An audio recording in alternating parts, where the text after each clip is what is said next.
Did you know that many of the products you use every day in your own home may actually be dangerous and could be the basis of a personal injury lawsuit called products liability?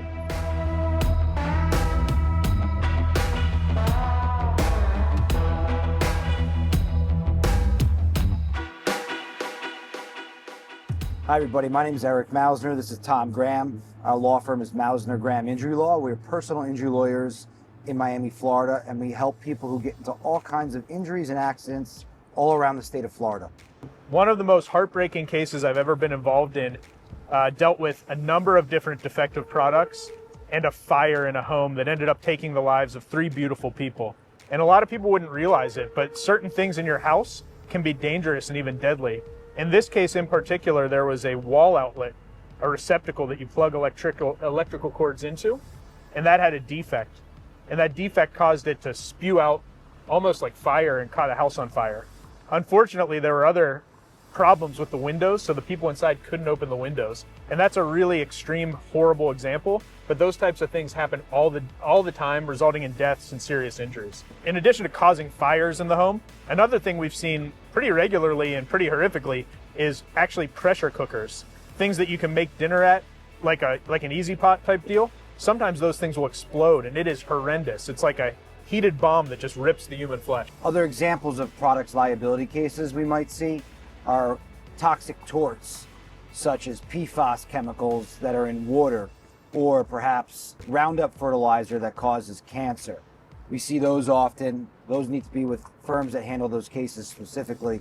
We also see other forms of what are called mass torts, where lots of people get hurt due to a dangerous product on the market.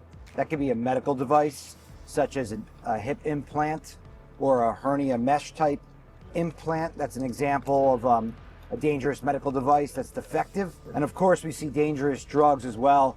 When pharmaceutical companies put drugs on the marketplace and fail to warn about known side effects, those can result in thousands of injuries around the country and even around the world. Those kinds of cases, for example, we're seeing currently for Suboxone.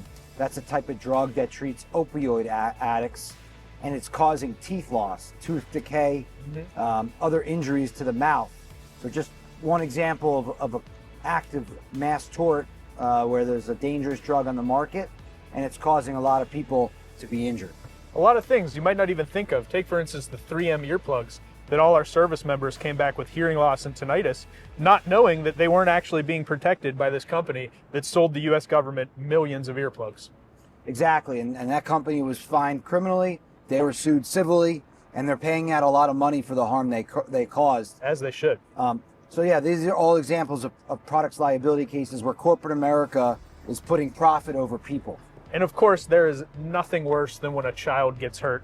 And where we see this a lot is defectively made bicycles and bicycles with dangerous parts on it. Did you know that the handlebars of bicycles can actually be extremely dangerous if they don't have the right types of grips? Most of the bikes that you're using here in the United States, they've been produced and manufactured in China.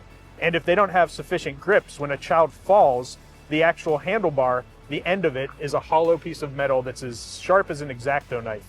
If the grip breaks and that goes into the skin, we've seen it sever arteries and cause horrible, horrible injuries and even death.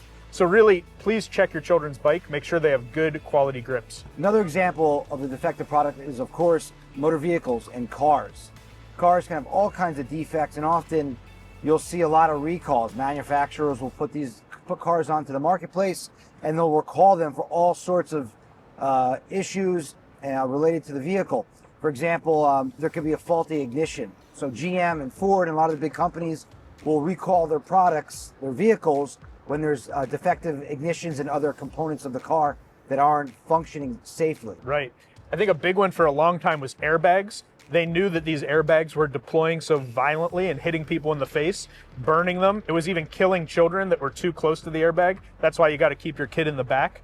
Tire issues, very common. Tires that are having blowouts, and even cars that are just designed wrong, so that if there's something as simple as a rear end collision, the car would catch on fire. That's a famous series of cases involving the Ford Pinto. Of course, and then also don't forget about faulty brakes. So brakes, tires, ignition, airbags. And airbags, of course. And as we move into the next phase of auto manufacturing and technology, what I think we're going to see and what we're already seeing is a lot of issues with the self-driving car. Tesla, we've seen in a number of lawsuits having bad defects that result in horrendous injuries and deaths from either the self-driving nature or the lithium batteries. When it does crash, it just erupts and it's like a fireworks show. My name is Eric Mausner. This is Tom Graham. Our law firm is Mausner Graham Injury Law. We're personal injury lawyers in Miami, Florida. Thanks for stopping by our channel. Please like, comment, follow us, contact us if you need us. We're always here to help.